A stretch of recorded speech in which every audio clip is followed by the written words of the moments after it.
Good morning.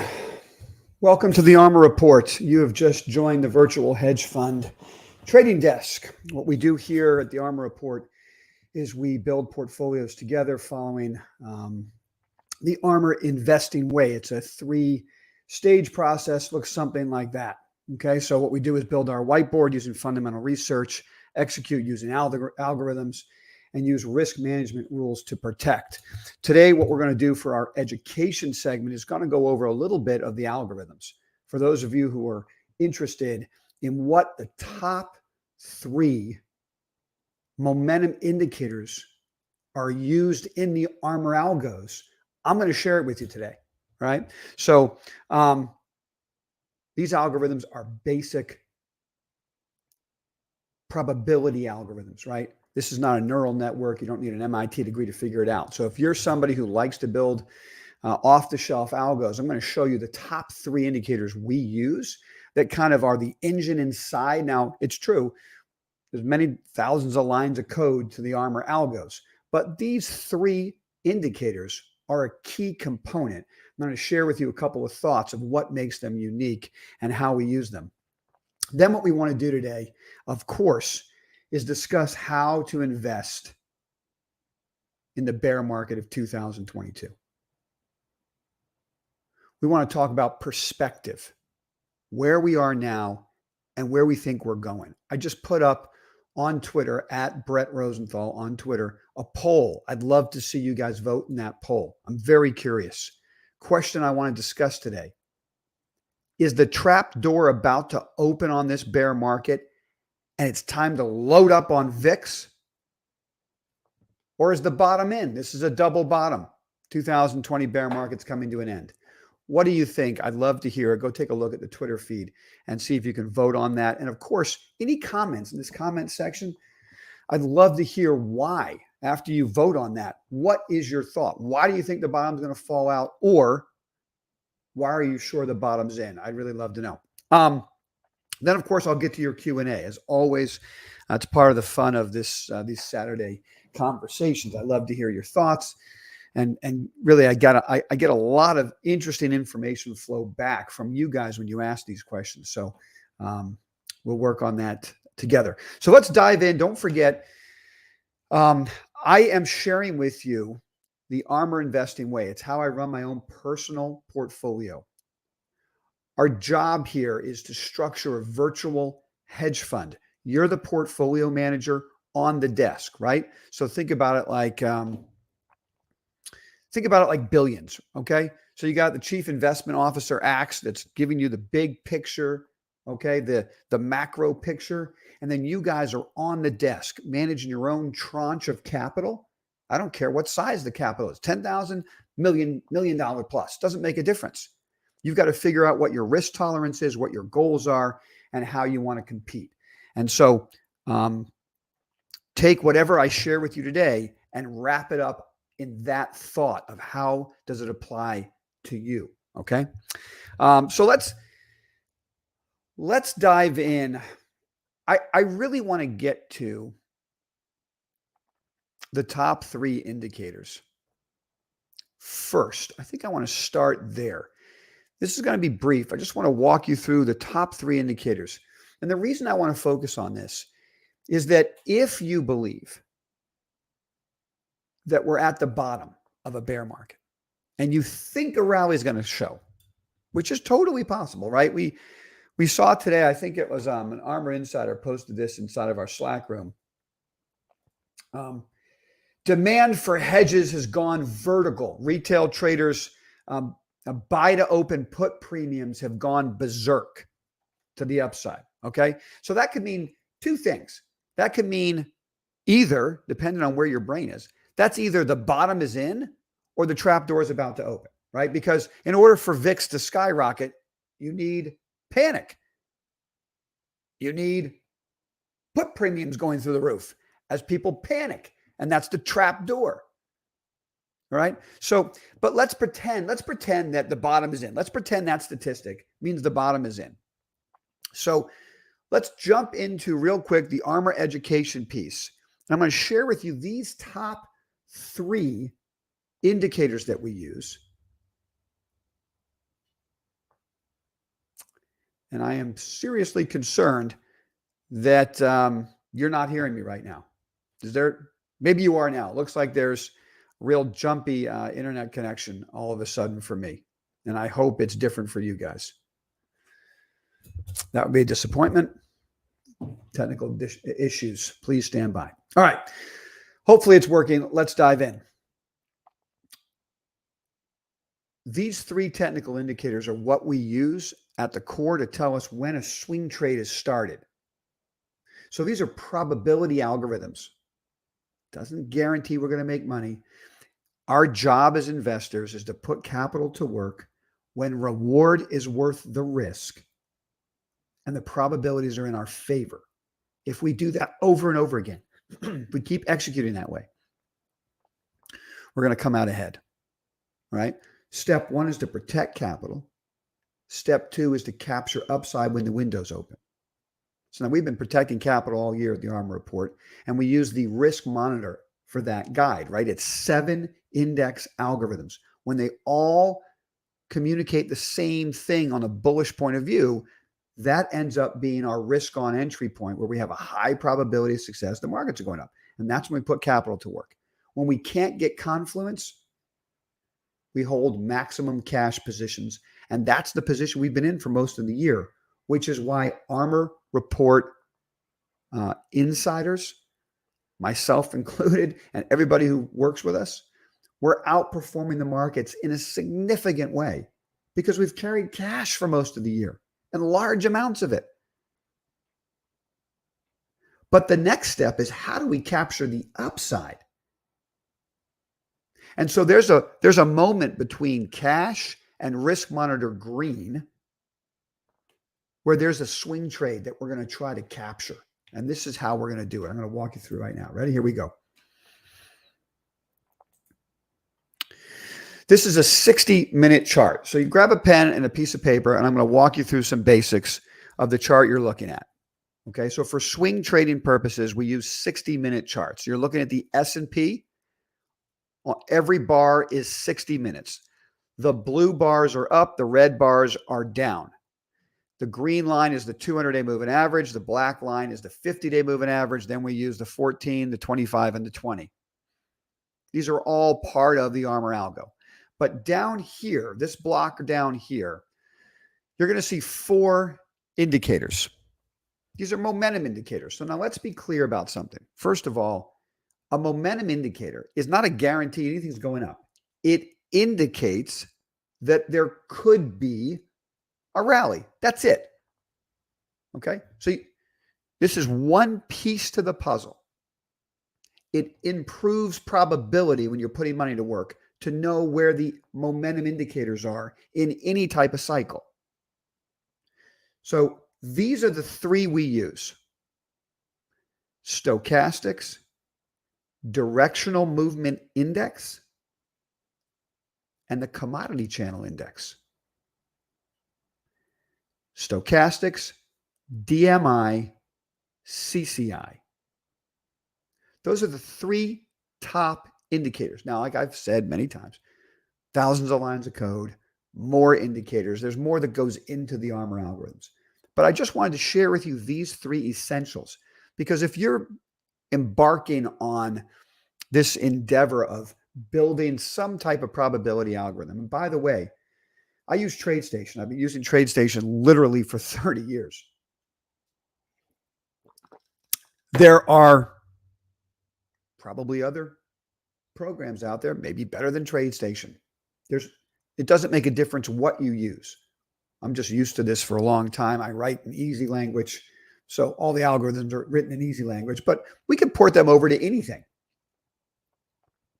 But for the sake of this conversation, it's TradeStation. Okay? And you simply go up here to the top of your chart. Okay? And what you'll find at the top of your chart, or you can just click on it right here, are all your indicators. Different strategies, right? So you add a strategy. I'm not going to walk you through how to use TradeStation, but you add a strategy and it comes up with something that looks like this. And there's just hundreds of strategies, okay? I'm not going to get into the weeds on that.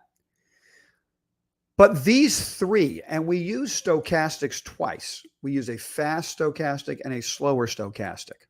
We're looking for confluence. Use whatever indicators work for you. These three work for me. And I'm going to talk about the commodity channel index the most because I think it's a unique index most people don't use. I find it's best to try to find indicators that are not overly used by everyone. Because if you think about these types of things, they're probability algorithms. And even when you find a vein that works for you, even when you're mining a vein of gold of trading, okay? The nature of markets is to collapse that vein of gold and mine it out. So if you were to find this one unbelievable indicator that's making you all this money, I guarantee the window will close on you because everybody else is going to find it too. So the key here is not to fall in love with an indicator, not to think there's one indicator that answers everything. There's not. There's many different things that go into trading successfully. Confluence is the most important thing on my desk. We use 7 different algorithms for the risk monitor. They're all calibrated to the volatility of each index. And that's the next thing I'd like to share with you when it comes to even these 3 indicators. We take them and apply volatility of each asset to optimize the effectiveness of the indicator. And this is something I think most people overlook. So a lot of people will say to you, oh, use the MACD, right? Everyone loves the moving average, convergence, divergence. I used to love it too. I used to use it all the time until like everybody uses it. And to me, it just loses value. That's my opinion, okay? You could argue the same thing about stochastics. But what we try to do, depending on the top day and multi-day volatility of the asset, just think about it logically. Using a 14-day stochastic on the S&P and then applying that same stochastic, that same 14 days to VIX would make absolutely no sense. The volatility of VIX is completely different than the behavior of the S&P. So what you want to do is try to optimize your indicators for the asset you're working with. Don't be lazy and try to apply it to everything. A small cap stock is going to have a different volatility complex than the S&P 500. This is why when we say at the ARMR report we have stop losses, we don't use a static stop loss like 7%. You buy it, it goes down 7%, you sell it. That makes absolutely no sense to us. I don't know how anybody could argue that makes sense, right? Because if you're trading a low beta stock that has a volatility of X, and then you're trading a high beta stock with a volatility of 2X, how does a 7% stop loss make any sense in those two scenarios? You might want a 3% stop on the lower volatility stock and a 10% stop on a higher volatility stock, right? It just makes common sense. So think these things through when you're applying any indicator. I'm going to move on now. And I'll take questions later if you want about these specific topics, but I want to get into the meat of today's discussion, which is how to make money, how to protect capital, how to invest in the bear market of 2022, and whether or not we're going to see a trap door or a bottom next week and how we're going to react. So that's what I want to get to in the week in review. But before I go, I want to just share this one gem, if I can be so bold as to call it a gem. It's just something that's really worked for me, and I like to share these thoughts with you guys, anybody who's working with momentum indicators. It's really not about crosses. A lot of people look at an indicator, particularly if you're new to this, and you're going to say, oh, well, the stochastic crossed from positive to negative, or the fast stochastic crossed above the slow, so there's a buy signal. And I caution you from that, okay? Anything that everybody can see generally loses value. So what you're really looking for are divergences. You don't just look for a cross. What you look for is the market to go lower, and yet you see higher lows in whatever your momentum indicator is. Okay? Or what I like to call a double clutch. I like to see, for instance, on the stochastic, break down the market, stochastic makes a positive signal. Okay, I don't care about that first swing. It goes back down with the market. Market goes to new lows, but it makes higher lows, and then it crosses positive again over a longer period of time. So now you've got a positive divergence. Positive divergences with crossovers works better than crossovers by themselves. And then here's the last piece. Pay close attention to where the crossovers are occurring, particularly when it comes to the commodity channel index. And this was a real eye-opener for us as we were writing our algorithm. The CCI is a unique indicator, and I don't think a lot of equity players use it. They think it's called a commodity channel index. So I'm not trading commodities or whatever. I don't know. But the CCI works on all kinds of assets. And what I found really unique about it is that there are ranges where it becomes very effective. And in between those ranges, it's not effective at all. That's really interesting. So how oversold or how overbought, married together with the quote positive or negative crosses, really improves the potency of the momentum indicator.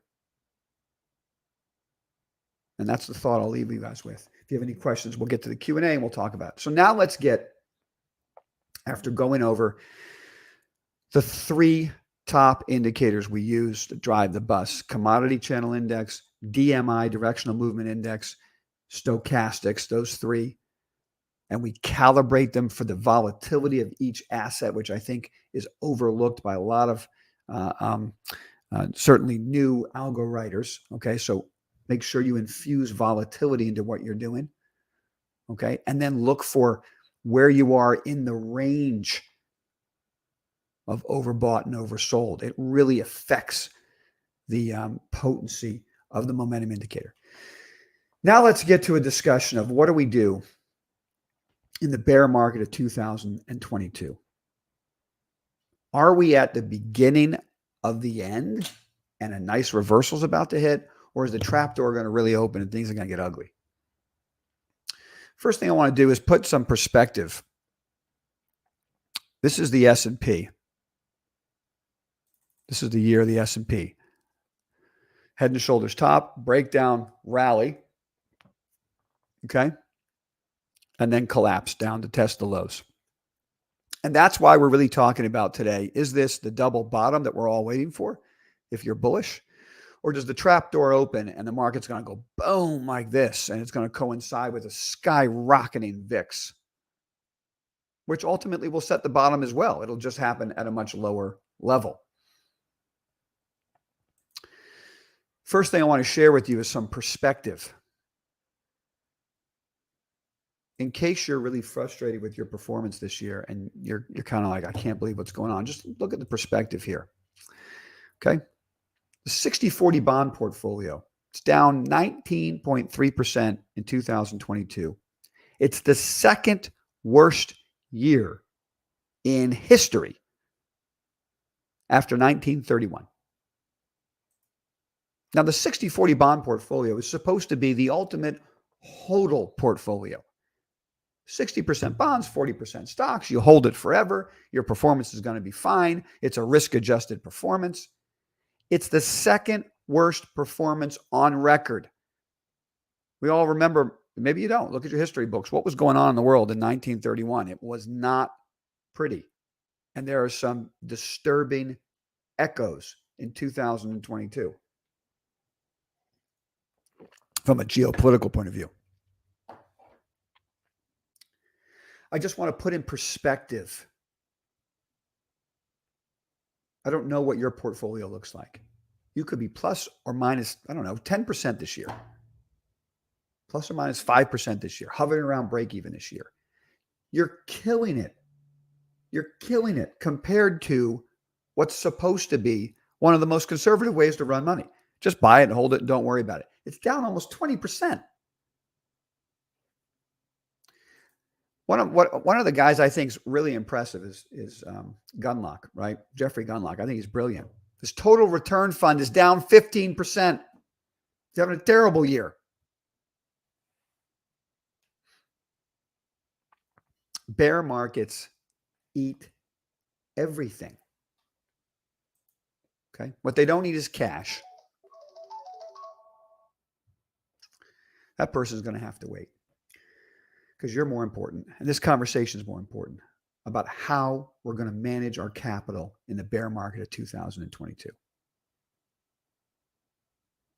Cash is king. The risk monitor here drives all of our decisions when it comes to managing capital. We've been in cash for most of the year. It's a probability algorithm. It's telling us, and it has been all year, that there's no confluence. Confluence is when institutions are coming in mass to buy equities. When that's happening, your probabilities of making money go through the roof as an investor. When that's not happening, you're in a year like 2022. And the best thing to do is protect capital. We protect capital first at the ARMR report, then we capture upside. In my most aggressively managed portfolios, I'm having my worst year. Of course I am, right? I don't know. We're down somewhere between 5 and 10% in an aggressive portfolio, depending on how you're running it, okay? Of course I am. Because every opportunity to put capital to work has rolled over and imploded. We're managing our risk, even for our aggressive portfolios. Conservative portfolios are somewhere around break even. A couple of them are up a little bit, just small amounts, and mostly holding cash. Put it in perspective compared to brilliant minds like Gunlock down 15%, or the standard for conservative money management, 60-40 getting destroyed. We're not even talking about a normal portfolio. What's the S&P down over 25% or something? The Nasdaq's down over 30%. So you know what's going on in growth portfolios are getting blown apart. So just take a moment to pat yourself on the back if you're protecting capital right now, because that's the call. So what do we do next is the question. I'm going to walk you through the 7 indexes we look at that make up the risk monitor, and you'll see why we've been in cash as long as we have, and then we'll talk about how that'll change. This is the S&P, okay? So there's the collapse in the S&P. Let's go look at the Dow, the top 4 indexes. This is perspective for us all. The Dow is already at the bottom of its channel. So let's talk about basic channel analysis. In order for a double bottom to set up, what you really want to see, and maybe you want me to move this down a little bit. Okay, I'll move it down a little bit. Make it touch this tail right here. Okay, these tails right here, that tail right there. What you want to see, and this is technical analysis 101, when you're in a trend, we're going to go through a bunch of charts right now. So write these charts down. So you're going to watch this happen over the next week. This is the Dow right here. If it touches the bottom of the trend, that's a further indication of bearishness, okay? For bottoms to form, for double bottoms to form, what you really want to see, what's happening in a real double bottom, is that negative downtrend is starting to slow down by a sideways movement, which happens before the upswing, right? So the double bottom generally will not touch the bottom of the downward trending channel. Vice versa is true. We're going to look at the dollar now. The dollar is in an unreal uptrend. What we wanted to see this week is the dollar make a lower high and not touch the top of that aggressive trend. If it does touch the top of the aggressive trend, it suggests that trend is still intact, which means more pain ahead because a stronger dollar is a function of the dysfunction of the bear market of 2022. So you see that the Dow is the weakest index and about to hit. In fact, it's already taken out the lows, but I don't know if you want to say it closed just right on the lows. The tail is below the lows. Let's look at the small cap now. So the small cap, you could see, is in much better position, depending on how you look at this. It's not down here at the bottom of its channel, right? It's up here. I almost want to go like this and make another trend. And let's take this one out because it seems like it's not parallel.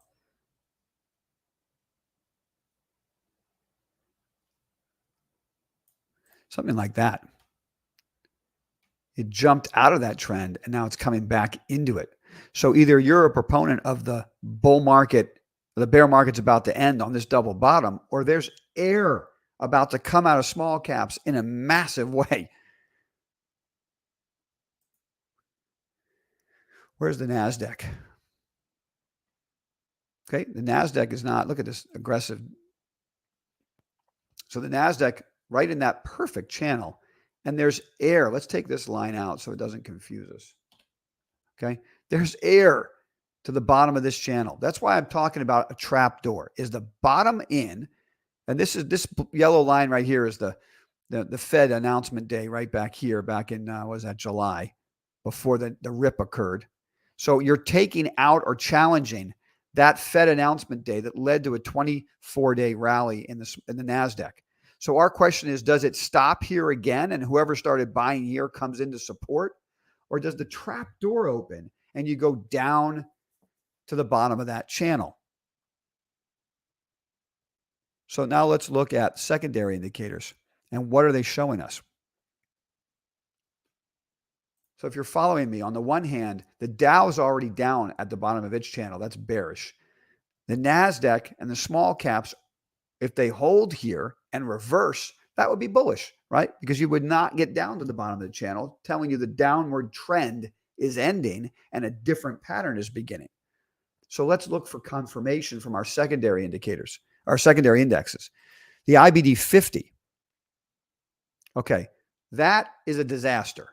So the IBD 50 has already taken out the lows of July, and the trap door is already opened on the innovative stocks. And we can go look at ARK real quick to see what ARK is doing, because it's a different bunch of innovative stocks. And it's holding up a little bit better. I personally like to look, and I don't use ARK in my analysis. I use the IBD 50. This is a algorithmic generated IBD 50. It's not based on Cathie Wood's opinion. Okay. Total disaster. Let's look at momentum. Momentum right down at the lows. Momentum's trying to hold up. Let's look at the value index. Value is already down. Value is already touching the bottom of the trend. So this is why I posted on Twitter at Bret Rosenthal. Go vote right now. I'm curious, and leave comments on this video. I want to know why you voted the way you did. But you can see the IBD 50, the value, and the Dow are already showing us the market's going lower. But the NASDAQ, the S&P, and the small cap are trying to hold up. So how do we proceed here? Let's layer in another piece of information and look at the dollar. The dollar is driving the bus this year. That is a massive uptrend of epic proportion. And I'm not being overly dramatic. The effects that the dollar has on so many investment strategies all around the world cannot be overstated. Currency markets don't fluctuate like this in a normal year. I'd love to see someone post a chart for me of normal, FX volatility. It's nothing like this. I don't know what year you'd have to go back to to find a year where the dollar is doing this against a basket of currencies. This is insane. This is what leads me to vote trapdoor. I vote trapdoor. If I put a comment in the section of this video, right down here, I'd write, I voted trapdoor because the dollar's skyrocketing and we're going to have some type of financial crisis from it. It can't continue like this. Something's going to break. I can't impress upon you enough the importance of what's going on over here. Now, we can wax poetic for the next couple of hours trying to figure out why this is happening. Is it as simple as a ground war in Eastern Europe and a flight to safety of U.S. assets and the dollar? Is it an unwind of carry trades everywhere? So somebody's blowing up. Somebody's blowing up as the carry trade unwinds and the dollar goes through the roof. This can't continue. I vote trapdoor for this chart right here. It's crushing all asset prices. Take a close look at it. I was hoping, and we were talking about this on the desk this week, that this reversal bar, I said, ooh, maybe that's going to be it. The dollar had this nice inside-out reversal bar. It did not make it to the top of the channel. Then it had a couple down days. Maybe that's it. If the dollar can break below this uptrend, we got a market's going up. The bottom is in. And instead, it skyrocketed and blew out the top side of the channel. If this starts to go parabolic, the trap door is open. Period. Debate over. Now, who knows? Maybe next week, that ends up being a perfect candlestick reversal pattern. Gap up, reverse, gap down, leave a doji zone star, or whatever you want to call it, from candle power, and that marks the top of the dollar. If that happens, I'll change my tune. We'll be talking about it on the virtual trading desk all week. You can join us right here, armorreport.com, ARMRreport.com. Join us on the virtual desk. We're live like this all day during trading, sharing screens, trading together, sharing information. That's the number one asset we're going to be following. So then I look at this breakout here, and I have to ask myself, what's going on in VIX? This is just one way to look at VIX, short-term VIX, right? VIXY. You can look at anything you want.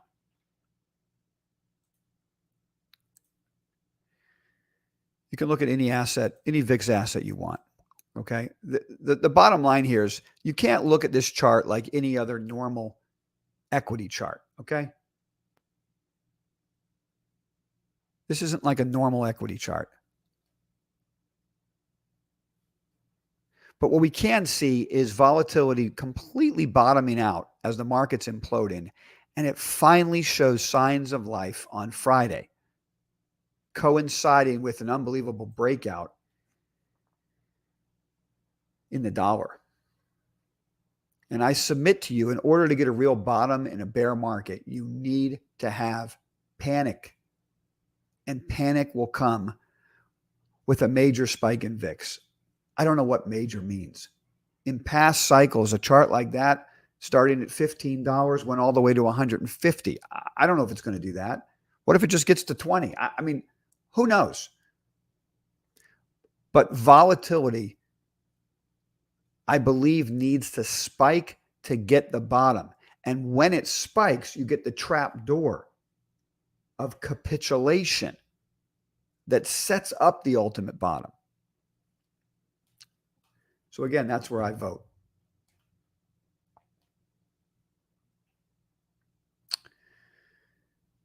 So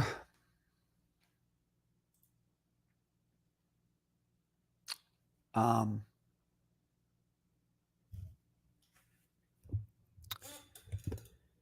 are we going to trade next week?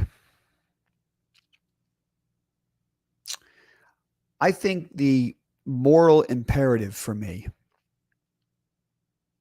coming in here and carrying a lot of cash, the moral imperative for me when I have this much cash is to be long the S&P coming out of this. I want to build a foundation of the S&P index to capture the alpha created by following the risk monitor and carrying tons of cash most of the year. So to me, when you're in a bear market, you need to simplify what you're doing. Now is not a time to be clever and think about this stock or this group is going to outperform. Bears eat everything. Okay, nothing is left standing. And coming out of that rubble, what you don't want to do is hang your hat on a couple of ideas or thoughts that you think are going to outperform. Then the market goes up and your idea goes down. That's the worst case scenario. You've done all this you could do to protect your capital in one of the worst bear markets in history. The market turns and you hang your hat on the wrong groups. That you can't do. Then you've just wasted all your effort of protecting your capital. And let me tell you something. Unfortunately, coming out of bear markets like this, I think you'll find that most of the investments you think will lead won't be the ones that lead because you're backward looking from a brutal year. And so you're drawn to assets that maybe have gone down less or blah, blah, whatever. And you think that they're going to work and they won't be the ones that work. That's how insidious the markets are.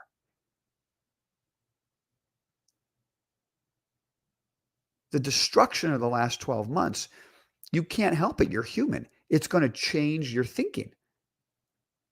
It's going to cloud your judgment, which will make it very hard to invest correctly. So the process we're going to follow at the ARMR report, the ARMR investing way, when you've created massive alpha by carrying a lot of cash, the first step is to pour the foundation of an index exposure. Now, I like the S&P. I don't care if you want to go by the S&P, the small caps, the Dow, and the NASDAQ 100. Fine. Break it into pieces. I don't care. But a foundation of the index is first coming out of this. We're going to use ARMR swing trading algos to get us into the indexes. Once we've earned the right to take more risk, meaning we're making money on our foundation, then we build the house of an alpha-driven equity portfolio. But we need a sound foundation first. The other value of focusing on that, building the sound foundation first, is that it simplifies the process. And we have to admit that we're going to find some entry points that fail. We don't know where this bear market's really going to end. I don't have a crystal ball.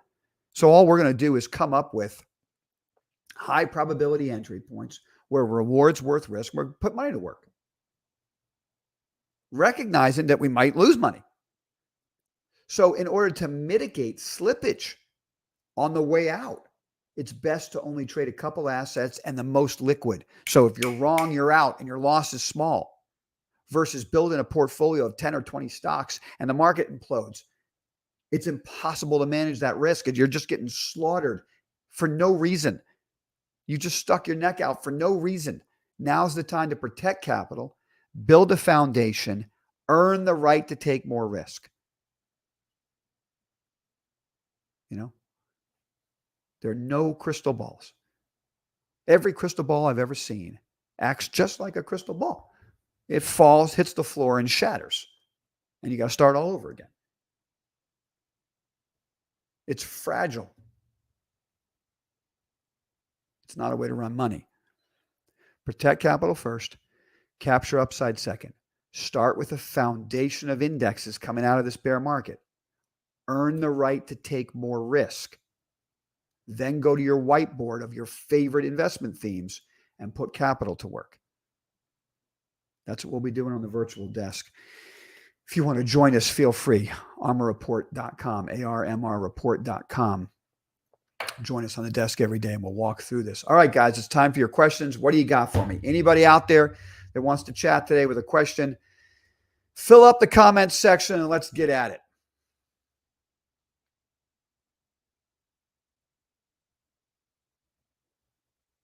This is an interesting day, and I wonder if it's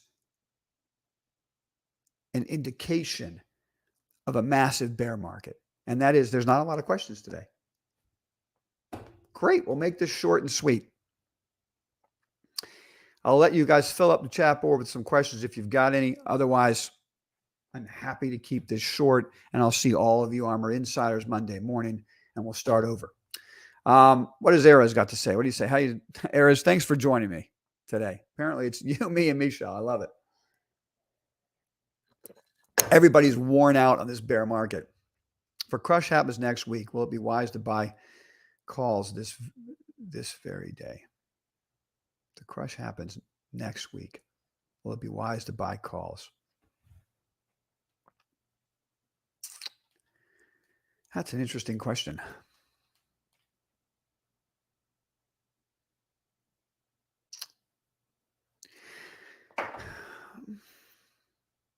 This gets to a conversation we had on the desk air is about, when the S&P is down X percent, does it make sense to start just building an S&P position on the way down and not even wait for a swing algorithm? So I lean towards saying, no, I'm not buying a falling knife. I'm going to use our 60-minute algo on just the S&P to start building positions. We know that the risk monitor takes longer to give us the all clear signal. So what we tend to do is, the market will already be off the lows before the risk monitor says, hey, there's an opportunity here. And I'm trying to close that gap by taking the S&P algo we use and, re-optimizing it a bit to help us get on a trader earlier, right? Where we just trade the S&P. So my comfort level, Eris, is to wait for that one algo to give us the risk on entry, and to use day trading algos to try to get on the S&P every day. So we get on it right, it pops, the swing trading algo goes positive, and we hold on to it. So the preferred way I would do it is we get on like an SPXL, triple the S&P type of entry. The market trapdoor opens, the market implodes. We get an opportunity on the day trading level. Put money to work, the market skyrockets, and we catch a reversal day. It would be at the end of that day that I would add calls if I wanted to be even more aggressive. It would be at the end of that day. So I don't like catching a falling knife. I don't mind paying up a little bit when I see that a possible reversal is in, because I would expect a gap up the following day. So I might layer in some calls at the end of that day, having already made money, right? So we day trade correctly, we have a gain. We take some of that gain and put it into some calls, maybe half of the calls I want. If the next morning the market gaps down but holds the lows, double the call position. You see what I'm saying? Like, I still like to see top day strength. So I want to buy weakness, but I need top day strength before I start buying, calls. That's just me. That's just my comfort level. But I get where your head is, because I debated this with Lena the other day. Maybe not a debate. I was discussing with Lena because I agree with her. Like, at some point when the S&P is down 30%, what if you just took 5% of your cash and put it into the S&P? Now the S&P is down 40%. You put another 5% of your cash into the S&P. So you got a 10% position on the S&P. Now the S&P is down 50%. Maybe you double it. You got 20% of your cash to work in the S&P. I mean, that is one way to go about it, because you look back over history and you say, how often is the market down 30 to 50% in a year?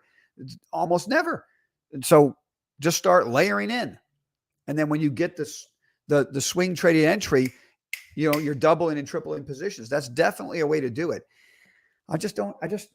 Maybe I'll get there. I don't know. We'll have to talk about it and see. But the key to this whole conversation we're having is when you've protected capital correctly, you've got a moral imperative to capture that alpha by employing a strategy that you're comfortable with to start layering in an S&P position. It's a no-brainer. And it's the other half of the risk management decision. Like if we just manage risk and we don't capture the upside, it's nice, but it's not doing the job. The performance isn't there. It doesn't, at the end of the day, deliver. So we're getting the risk management part right. And what we've got to focus on is how do we capture that upside? And it's either buying calls in the midst of a collapse, if that makes you comfortable, or as Lena has said in the past, layering in S&P positions on the way down with every 5% decline in the S&P, start putting your cash to work. Or for me, my favorite thing is I want to get on a day trade. That works. And I want to hold it for a swing trade when the swing algo goes positive, and that works. And then the risk monitor goes positive, and I layer on everything else. That's where I'm comfortable.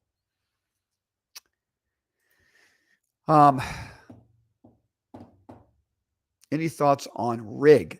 Dennis. Thank you for joining, Dennis. Rig is a disaster with every other energy stock. I love rig. I think it's a great idea. I think it's totally ridiculous that they're killing energy stocks, but the world is getting what it asked for. You know, it voted for ridiculous people like AOC, and all over the world just replicate that gremlin all over the world with absolutely absurd ESG plans.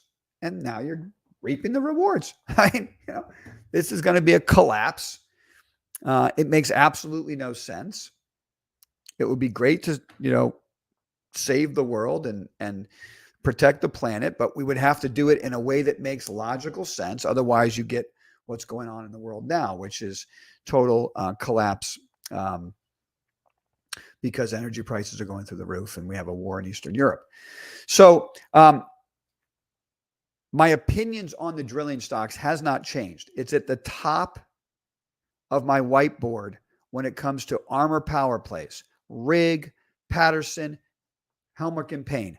I think these companies are going to make a ridiculous amount of money in the next couple of years because the pendulum is going to swing from idiocy on the progressive left towards something that makes logical sense. Like, let's have enough energy to get to the point where we can have renewable energy that actually supplies the power grid. I mean, that's just like logical thinking, right? So at some point, that pendulum is going to swing and these stocks are going to be huge.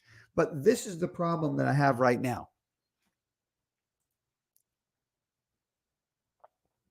The dollar's going through the roof, Dennis. It's skewing every investment thought process. So you would expect natural gas to be able to go up because of what's going on around the world. Natural gas is imploding. You would expect energy to go up. Okay. USO is breaking the uptrend.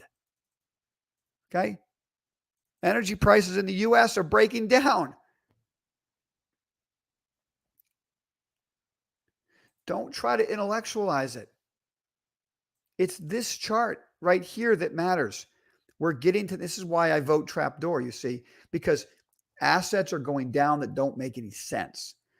We have major problems in Europe. We're going into a winter without energy. How can energy prices be collapsing? It doesn't make any sense. It does when you look at this chart. Everything's priced in dollars, dollars going through the roof. Gold's going down. Silver breaks back down. It doesn't make a difference what the fundamentals are underneath the surface when this is going on. Now, if the dollar stops its ridiculous ascent, we can start talking fundamentals again. That's my thought there on rig. You got more than you were bargaining for.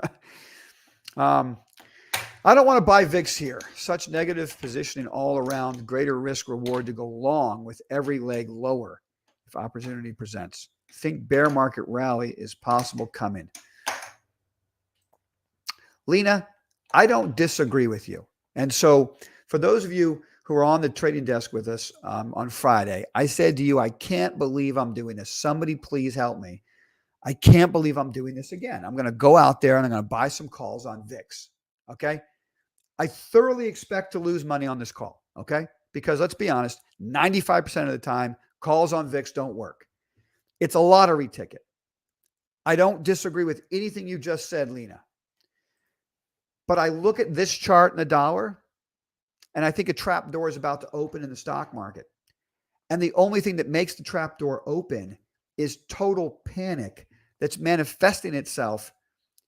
And we see this with hedging demand, right? So put premiums going through the roof. And I know that people say, well, put premiums going through the roof, so the bottom must be in. And I submit to you, I understand that thinking. But in the third wave of a decline, panic is what sets in. And that's what drives VIX higher, which will ultimately bottom the market. I just don't believe the bottom is right here. Now, I'm with you, Lena. Let's read and react. Hopefully, I'm wrong next week. There's no trap door. I'm going to lose money in the calls, and I'll be buying the S&P. Great. I hope that happens. But I look at this chart, and then I look at the fact that, let's just look at VIX, VIXY, okay, hasn't moved at all. And I just want somebody out there to convince me that the stock market's going to bottom in one of the most horrific bear markets that we can remember, and it's going to bottom without VIX going up. Now, this is future VIX, right? So spot VIX is going up. Spot VIX, I don't know where it closed at. Maybe somebody can remind me, put it in the comment section. But, I think if spot VIX takes out 45, that'll be a breakout. Did it close above 40? I think it might have. So spot VIX is starting to go up. And at some point, future VIX is going to blow out. That's my opinion. So I took a little bit of play money, just to have some fun. And guess what? It's a lottery ticket, right? So sometimes play money can turn into serious money.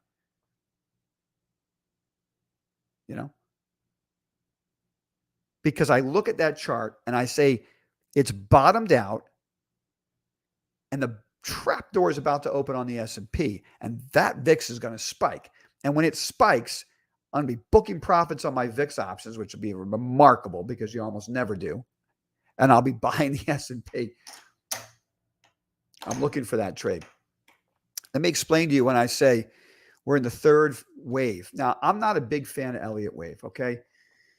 From the standpoint of, I used to subscribe to the Elliott wave. I mean, I've tried everything, guys. Put in the comment section what you've tried and you think works. I'd love to see it so I can go research it and try it again. But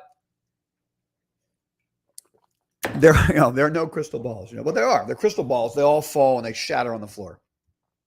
But so Elliott wave, but there are some very interesting things to take away from Elliott wave. It's the psychology of trading. It's the psychology of an investor. So it's not that I use Elliott wave to figure out how to trade the markets, because I just think that's a waste of time. But there is the 5-wave process of emotion from investors. So if you read Elliott wave, any book you want to read about Elliott wave, it'll walk you through the 5 stages. The third stage is the most aggressive, most panic-filled, lasting longer than anyone normally thinks. And let me show you and this is the insidious thing about Elliott wave. Depends on how you look at it, how you want to draw the waves, right? So I'm going to show you how I'm drawing the waves. And there would be like 50 people watching this video that will tell me that that's the wrong way to draw the waves, and this is the way to draw the waves. So let's don't get lost in those weeds. I'm just going to show you what I mean, big picture. Here's the head and shoulders pattern. The breakdown is wave 1 right here, okay? So wave 1, and maybe I could do it like this so you guys could see better. Okay. The wave one is the breakdown that ended right there. That was wave one down. Wave two up is everybody saying, don't worry about it. The bear market's over. Okay. Don't worry about it. Don't worry about it. Bear market's over. That's wave two up. And everyone breathes a big sigh of relief. Whee, it's okay. Bear market's over, right? Now wave three begins. And wave three is usually the most aggressive, total panic, blow out the bottom side. That's usually wave three. Okay. And then, of course, wave four is the rally off of that panic. And wave five is when you get the double bottom. Wave five comes down, but makes a higher low, doesn't touch the bottom of the trend. And you say, oh, the big bear is over and something else is forming. This is, to me, this is classic human emotion right now. Breakdown from the top. Oh, it's over. Everything's okay. Ripping rally that just blew people's heads off. 24 days, market skyrocketed. NASDAQ was up 20%, and breathless CNBC anchors were talking about a new bull market because the Qs were up 20% off the lows. And of course, we were laughing about that on the ARMR virtual trading desk. Okay. Now comes wave three, which is the realization from everybody out there that something's terribly wrong and the market implodes. And that's when VIX spikes. That's my opinion. I could be wrong, and I'll read and react, Lena. Absolutely, I will. Breath showing no divergence here. Breaking June lows. Not good. Paul, totally agree with you. That plays right into what I'm saying. Breath looks god-awful. Tech Monkey. Hey, Deb, how you doing? Have to ask Gavin Newsom. 10 new cannabis bills in California leading to anything. Thank you. I'm so glad you asked that question because I love talking about MSOS. One of my favorite investment themes that I constantly have to avoid. Now, we tried, and let's go look at it real quick. I'm going to show you the one. Wait, Deb, listen to me. Deb, look at me. I'm going to show you the one chart that you have to watch for short-term understanding of the cannabis market. There's only one thing you have to watch that will explain the trading of cannabis stocks. I'm about to show it to you. Okay? So your question about California and signing bills, big picture, long-term, great. Short-term means nothing, and I'm going to show you the chart that means everything. Okay? So first of all, just to get you caught up on where we are at the ARMR report in case you're new, all right? We've avoided the dramatic decline in cannabis. We made a lot of money on the rally, okay? We avoided the dramatic decline. Every now and then we come out and put some capital to work, which we did right in here on the breakout above the 50. We were buying some calls, right? And I shared with you that the insanity of the November 4th election, I needed some call options on cannabis just to protect myself from the insanity of what may happen in November. Okay. So if Democrats take over control of Congress, which would be horrific for the country, this is not a political comment. It's just a fact. All of you around the world, we have ARMR insiders and subscribers, 35 countries around the world. So in case you don't understand how politics work in the U.S., it's best if we have one party in the White House and another party controlling Congress. So we have checks and balances and nothing can go too far off the rails. So I would be saying the same thing if we had a Republican president and we got a Republican Congress. It would make me nervous. I'd be happier about that because I happen to agree with those policies, but it would still make me nervous because they usually overstep their bounds. Okay. So this is the one chart you have to look at, Deb, in the short term. Here it is. Are you ready? I'm going to share it with you right now. Predict it. Go to predictit.com. You could create this chart for yourself. I just cut and pasted it for you. This red line in here is Republicans taking the House and the Senate. As this red line goes up, you will notice this line goes down. MSOS goes down as the Republican red line on this chart goes up. It's literally in lockstep. Okay? So while it may be beneficial X amount of months from now, what Gavin Newsom is doing, in the short term, cannabis stocks go down if Republicans take over Congress. That's it. Because the dream that Democrats would do something right when they had control is done. It's over. And we have to hope that Republicans come up with some safe banking act or something. So, that's what's going on there.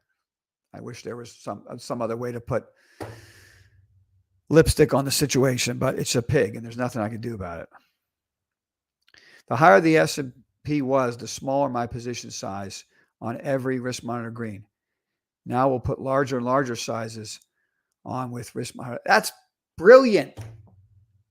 That's brilliant, Lena. That's the way to do it. I love that idea. You're going to execute correctly. You've protected capital, market's plummeting, then you start increasing size on risk monitor greens as the market goes lower. And you're going to end up doing both things. You have protected capital and then capture the alpha and the upside. So I want to do that with you. I think markets are going lower, but short-term cash is enough in the bearish view. Every time above 30, it's backed off. No, you're absolutely right, Lena. I don't disagree with anything Lena's saying right now. Statistically speaking, it makes no sense for me to go buy VIX right here. No sense. The statistics are against it. And I also agree, Lena, with the vast majority of my assets. I don't own VIX. I just had a little bit of fun on Friday. But I totally agree with you. Cash works great in a bear market. I don't need to increase my risk by doing something else. Just wait and pounce on the S&P, build our foundation in indexes, then build the house on top of it when we've earned the right.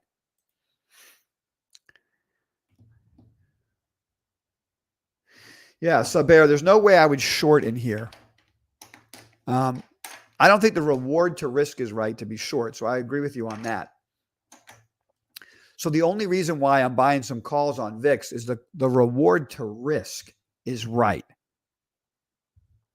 Probabilities are against me. VIX never goes up. Okay, we'll have I guess the first bear market in history where VIX never went up and the market bottomed and then started to go higher. I guess that could happen. I mean, that can happen. But the reason I'm taking a little shot on VIX here is because the reward is worth the risk. If VIX lights, if a fire's lit under VIX, it's going to skyrocket and I'll get paid for the risk I'm willing to take. But I don't disagree with you and I don't disagree with Lena. And I appreciate all the time you guys have spent with me today. I'm going to wrap this up and enjoy the rest of my weekend. I hope you guys have a great weekend as well. And we'll get back at it Monday morning, 8:30. If you want to join us, ARMR.com, ARMR, report, report.com. Become an ARMR insider. Join us on the desk. We'll be sharing these thoughts all day as we're trading. And I will just leave you with the thought, because we teach most what we need to learn. I want to pound this into my own head. It's a moral imperative that I put my cash to work in the S&P or whatever your favorite index is, right? First, that is what we're doing. Simplify, simplify, simplify. Don't be extra clever. Just get that piece on and start making money off the lows. Then earn the right to take more risk. And on the desk, we'll keep doing research, working on our whiteboard, ordering our whiteboard, so we know what stocks we want to buy to build that house. but we don't put that money to work yet. We get that S&P trade or index trade right, and then we start to grow it. That's what our focus is. Thank you, Lena. Thank you. It was great. Great spending time with you. Great spending time with you, Deb. I'll see you guys next week. Have a great weekend.